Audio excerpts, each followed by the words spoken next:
Well, wow, that's just a terrific segue into Thank what you. I wanted to discuss with you. Great. Did you plan that all morning? That I segue? mean, I kind of like pitched it for you. All right. So first, Jessica Yellin, let me ask you: do you miss being the chief White House correspondent for a cable news channel? I miss the camaraderie of the newsroom and the enormous infrastructure and ability of CNN in particular. But I got to say, I don't mind not sitting in that briefing room every day because it turns out you can cover the news not on campus and you don't have to be subject to that abuse. So better for me where I am. Second room get kind of gamey. Oh, physically, does it smell? Yeah. Faux show. Yeah. Yeah. I mean, especially in the Bush years, nothing to do with Bush, but it had gotten really old. Wait a minute. A fish rots from the head. So you're No, saying the I'm smelly not. room No. is Actually, not a reflection of the leader of the White House. well, I'm talking literally the actual the smell is more a function of how long since the last renovation. And I think Bush is the one who got the room renovated. Wait, the room smelled or the people in the room smelled? Well, okay, you're meaning it more symbolically. Also that. Okay, let's move on to something else. More substantive, yeah. I'm glad that you. So you and I had occasion recently to be chatting, Yeah. as we sometimes do, and it seems to me a central problem of all journalism, not the central problem, maybe, but maybe it's the central problem, is the platforms and particular journalists and particular programs seem often to be geared to um, selling a message or presenting a point of view or a set of points of view that favor one position or another, which is fine. I don't have a problem with that. But sometimes it's done in a way that is not credible, and sometimes it is. And when people are trying to figure out what the neutral truth is, they kind of don't know where to turn, who to listen to. I mean, people have their favorites, and if you're siloed, you have people on the left you listen to, or people on the right you listen to. You have been thinking about for some time how we might figure out a way to let people know who's credible and who's not. How's that thinking going? So I think that we are in the awkward adolescence of a media revolution, that we're going from this moment when we thought of journalists as people who worked for a specific newspaper or specific TV outlet, and you can make a judgment based on that specific outlet, right? You think one way about the New York Times, another about the Wall Street Journal. You can think of the news networks. We've gone to a place where people are increasingly peeling off from those places. Look at you and me. You've been so successful doing what you do, and you bring a value of educating people independently about the law. So we have all these voices, and as you say, some of them are more like you, where you're really grounded in fact, and you have a point of view, but you make that clear. Others are less, as you say, revealing about what's POV and spin and what's truth. I think it's time that we start collectively, people who are media leaders, people who are investors, innovators, entrepreneurs, start thinking about creating infrastructure and tools that essentially tell the public how to discern who is on the left, who is on the right, who is really just facts. And then people can make judgments. I know that sounds super abstract. I'm happy to get more specific. But my larger point is we went from very extreme consolidation to very broad, independence. And now there's a need for curation again. So, but you're not talking about, at least with respect to this question, the creation of some kind of sort of objective, neutral, new news source. You're talking about giving people the tools to decide whether they should or should not believe or rely on existing folks in the news, right? So would that be a Rotten Tomato system? It could be. I know I like that idea. I think that's fair. I mentioned that to you when we were speaking. Yeah. And it works. I also think, there are people who are really deep into Reddit, and they tell me that there was a time in Reddit where you could sort of rate somebody for being accurate consistently and they would get upgraded. There's all sorts of different systems. I personally think we're never going to agree that there's a truly pure neutral voice, right? Everybody's got to come from. And we're all so steeped in understanding what spin is and point of view that the public wouldn't even accept that. So instead, what could work is something like a Rotten Tomatoes or Reddit upgrading, and or versions of like collectives where like-minded independent voices refer to one another. So, for example, when I give speeches, a lot of time what people ask me in the Q&A is, how do I know who to trust? And what I always say is follow one person you trust and see who they trust and follow them. How do we stand that up as a system? How do we give people more access to knowing who Preet Bharara trusts if they already trust you? Well, so the one flaw in that is I don't have a list of people I trust. And if you trust me and you look at who I follow on various social media outlets, I follow a lot of crappy people I don't trust so that I know what they're saying. Right. But that's why I think we could use another layer where you Yeah. could say, here are two people in the law I Yeah. trust. Yeah. And I then think I'd say, Substack has recommended can recommend on the yes. stack that we're on. And And I wouldn't recommend crappy people. I usually point to Substack as a great example of like taking a step in this direction. And also as a place that proves there is an audience that wants evidence-based information. Because a lot of times when I have this conversation, I'm immediately told, oh, no one wants the truth. No one wants facts. There's no audience for that, which I think we can both agree is BS. Yeah. Yes, I think it's BS. I just don't know how large that audience is. I think there are a lot of people who like hearing what they hear from the outlets that they choose because there's a particular point of view. I hope it's a larger audience than some people think, but what's your Well, evidence-based belief based on? so I'm going to get the exact number wrong, but I think it's Pew and I can send this to you and I can look it up after, has a study that shows about 60% of people who follow the news on social media try to check what they are sharing before they share it. They want to check that it's right before they share it. Now, I would say that is a proxy for people who think about and care about not, evidence-based information, right? They're not doing deep dives, but they don't want to just pass on BS. And somewhere close to 40, which is distressingly low, but 40% of, quote, influencers fact check their stuff before sharing it. Now, yeah, that's scary that so many don't, but it's undeniable that many do. And when you do the math, that comes out to more than 1 billion people globally who are doing this. So that's a pretty good audience. If I said you could have 1 billion people, would you say that's a nothing burger audience?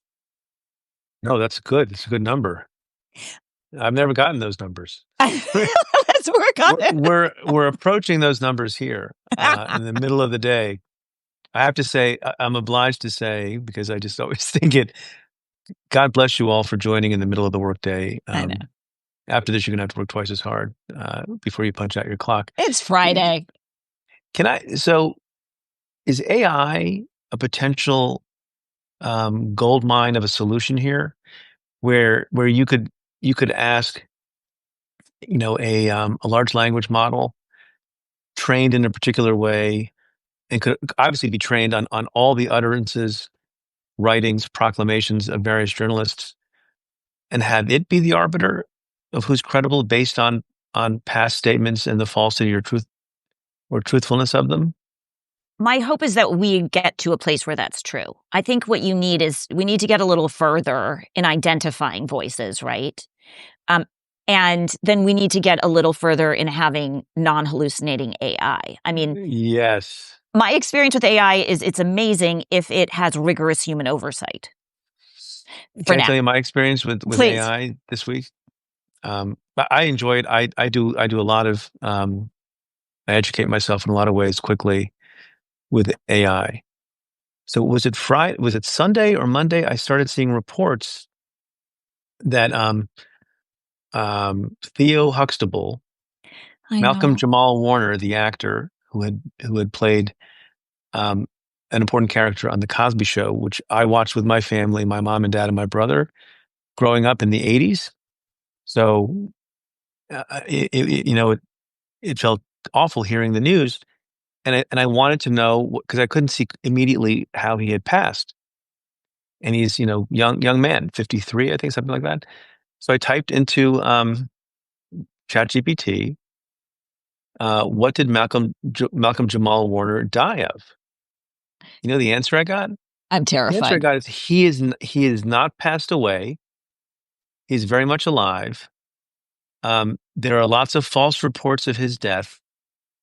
No credible news source, and it goes on and on for like 3 paragraphs. And I'm like, well, that would be great. That would be terrific if And Malcolm Jamal Warner is alive. I'm glad I checked with the reliable, trusty, non-hallucinating AI. So then I did what people have suggested you do. Just simply responded, "Are you sure? it's so bad. Are you sure, And AI? Are you sure, ChatGPT?" Said, "Oh, my apologies. He is." right? I don't mean to laugh at this terrible news, but he has passed away. Um, he seems to have drowned, and multiple news sources have reported it. It was the exact opposite thing that happened before. So I don't know. I don't know if other I've people have that experience, but you gotta ask, are you sure? I've also found that at least ChatGPT and Claude, which are the two I use, don't know that we are in the year 2025 unless you tell them. So if you Oh, will, so I will say exactly your prompt and say it is July of 2025. And oh, then maybe that's the problem. That's the problem. Because yes, I get it. I get it. it doesn't do the modern search unless you tell it because it has to go to the web. So whenever I've asked about like the Republican tax bill, if you don't tell it it's 2025, it gives you information about the 2017 bill. And I'm like, wait, this is not what changed. Oh, I was like 1986 tax I reform know. was passed. It's crazy. It was Wait, can I just ask you, passed. what do Yeah. you like for AI? Do you only use ChatGPT or do you use other I tools? I I use that, and I'm trying to think if this is a HIPAA violation to tell you all my uses Oh, okay, of don't. Chat. Okay. No, that's a joke. It's not So medical information. AI No, HIPAA. I have like the professional version, the deep Oh, think the fancy one. that I pull out for like real research things. But I use it for all sorts of things. Like I took my son on a father son weekend after he graduated from college a few weeks ago to Portland, Maine, and I had ChatGPT help me figure out what we should see, where we should go, how long things would take, where we should eat. I mean, if you put in some parameters, it gives you a pretty good, you say, And I was it have two good? and a half to, yeah. I mean, I didn't do everything it said, um, but it was pretty good. So that's a sort of a mundane, everyday use for it. What about you? I use ChatGPT for like research and structure help. Yeah, You know, yeah, I do that too. Yeah, I have these ideas, but I don't think this is the right flow. What's the best flow? I use Claude to help with actual editing. I'll never ask it to write for me, but I'll input something and say, I think it needs blah. sure you won't. Sure you won't, Jessica Yellin. For the All right, let me ask you. Let me ask you. Are you sure? Are you sure? well, let me search the web. I'll get back to But you. can I give you my second hallucination story? Yes, I love these. So I did use it for research recently. I wrote a. I'm wondering if I actually ended up writing the piece, but it was about. I think I did. Um, about this idea that the Republican Party has consistently stood up for the Constitution, which I don't believe to be true in the modern incarnation of it. When you have birthright citizenship being attacked the way they're attacking it, when you talk about due process the way they are, and I said, and I wanted to give some examples of the Declaration, and I said, can you please provide quotes from Republicans in the last 20 years stating that Republicans are the party of the Constitution. I want to find, because I feel like I've heard that. It comes immediately back with a few examples. The first one of which is when Kevin McCarthy became the Speaker of the House. He gave a speech on the floor in which he said, and it's in quotes, Republicans are the party of the Constitution. And then I asked for a link to the speech, and I'm scrolling. I'm like, I'm not finding it. And then I literally, I'm like, are you sure? And it said, oh no, I paraphrased. It's crazy. That's what he meant.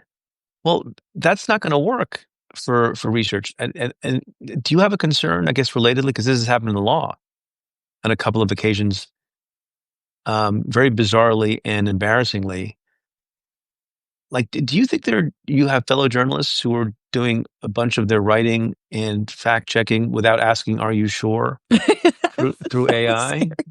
That's so Got to name it. terrifying. Are you sure? I know we I think need you an got to do it autofill. in an Andy Rooney voice. Are you Are you sure? sure? I love it. That's I've better. You do a better Andy Are Rooney you than I sure? do. I was using Claude for a while to do grammar checks because I have a bunch of people who work for me. It's a Yeah. lot of time. I'm like, can you just fix the grammar, make it active voice, take out extra passive words? And it would add these made up quotes sometimes. And then I get in a fight with it. Like I take it personally. I'm like, why are you doing this to me, Claude? This is made up. And it would say, it seemed to improve the piece. And you're like, it's a Yeah. sociopath, but I Yeah. mean, you do have to say. So now my prompt is: add no facts, add no quotes, don't change the facts. This is journalism. It's done Well, so how long have you been using Claude? for like 6 months now, maybe 4. But it's now my friend. But is it different from 6 months ago than it is now? Like, is it evolving in the way that you want it to, or not? Is it static? No, I think it's evolving. I think also my ability to prompt is changing. Like I know it's great if you say, I want a sensitivity read on this from the point of view of blah. Like if you're sending an email to somebody that you want a sensitivity read on, that's amazing. But this hallucination thing does bug me No, it's a out. big problem because the kind of research that I need sometimes if I'm doing my podcast or I'm writing, an occasional column is find me examples of X, like the one I just mentioned a minute ago. Find me examples of leaders, lying about the results of a combat mission, right? Because that's the virtue of it. You don't have to hire a researcher, and they can go and find them, and then you can query again and query again. Right. That's a good one. Lebanon, give me some more details. And if it's if it's going to hallucinate, It's pointless. it kind of ruins it. But is the very fancy ChatGPT expensive research version better? Yes. Well, the problem there is for quick stuff. It takes too long. It takes too long. It takes a lot. But it's pretty good. Yeah. It's pretty good. Can I ask you a question actually about something you Yeah. just brought up while I'm talking Yeah. to Preet Bharara? I should ask. You mentioned the birthright citizenship. Yeah. This federal appeals court, I think, just ruled that Trump's executive order on birthright citizenship is unconstitutional. And they said that they can apply it nationally despite the Supreme Court's recent ruling that limits... So I didn't see that. That seems wrong. I'm going to say that seems wrong. Tell me. Well, like, so I haven't read it, but okay. If what you're saying is that there's an appeals court, which is between the district court and the Supreme Court, and the appeals court said there can be a nationwide injunction without having read it, on its face, it sounds like that's in conflict with what the Supreme Court said. And it would go to the high court again if they ruled that. I mean, presumably. I mean, the high court still has to decide the merits of the matter. And so where does it stand? I think it stands where the Supreme Court says it stands. No nationwide injunctions. You sure it's not a class action? I mean, this one wasn't. I know that there are class actions. And can you just speak broadly to how meaningfully is this changing the ability of people to bring cases against some of Trump's recent orders? Is it not that hard to switch to class action? It's quite difficult. I mean, it's not. Look, it depends on the case. There's a rule of civil procedure called Rule 23, which governs the basis on which you can bring a class action. There's lots of ways you can defeat it because different people are situated differently and don't have common claims and don't have common arguments. And if that is the case, then a defendant can defeat the class action. The other thing I'll say about anyone's sort of being sanguine about then we'll just make them all class actions. One, or if not two, of the justices on the Supreme Court, in that case that we're talking about, wrote separate concurring opinion. Maybe it's one, and now I'm forgetting. But certainly one wrote a concurring opinion, basically warning lawyers and advocates and petitioners against thinking it's going to be an easy haul to now just switch to a class action strategy, and also seemed to warn judges and his fellow justices that they have to be, you can't relax the standard. Since we've done this thing on nationwide injunctions, we and you should not relax the standard for class action suits, right? And so that's, maybe an obstacle as well, that those were, not joined by everyone on the court. So I think it's going to be, we'll see. The ACLU, upon that decision coming down, immediately filed a version of the suit as a class action. There are a lot of different kinds of hurdles that accrue to class actions. We'll see if there's a problem or not, but it likely will be. Can I ask you one other on a different topic, and then we can get off the law? Yeah. Yes. I'll be quick. Ghislaine Maxwell has asked the Supreme Court to give her protection under Jeffrey Epstein's plea deal from more than a decade ago. Is that just a Hail Mary, or is there a real legal argument for such a thing? I don't know what that means. I'm not sure what she's asking for. I think what's also strange is these interviews that are going on with respect to Ghislaine Maxwell, and the idea that she has useful information to give that we can believe and rely on. I hope that when the Deputy Attorney General is in there with Ghislaine Maxwell, not to overstate a theme from this conversation, every time she gives a statement, are you sure? Say it with me. Are you sure? Are you sure? In Auntie Rooney voice. Are you sure? Oh my gosh, Jon Stewart this week had a whole. Jon Stewart made a reference to Andy. I think it was Jon Stewart made a reference to Andy Rooney and said, "This is maybe mean." He said, Andy Rooney would be turning over in his bed. Yes, ladies and gentlemen, Andy Rooney is still alive. That's brutal. He's like, yeah, ask your parents who he was. He was on 60 Minutes. It was a whole thing. I love that. Andy Rooney getting some attention in the modern time.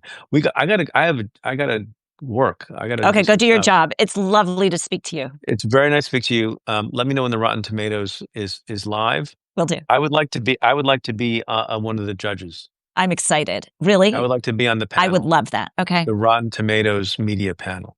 You will hear from me. All right. So consider my application submitted. Thank you. It's great to talk. Jessica, great to talk to you. Great to see you. You too. Enjoy. Okay. Take care. Thank you. Talk to you. I think Bye. you turn it off. Okay. I'll turn it off. Okay. All right. Bye. All right. Bye.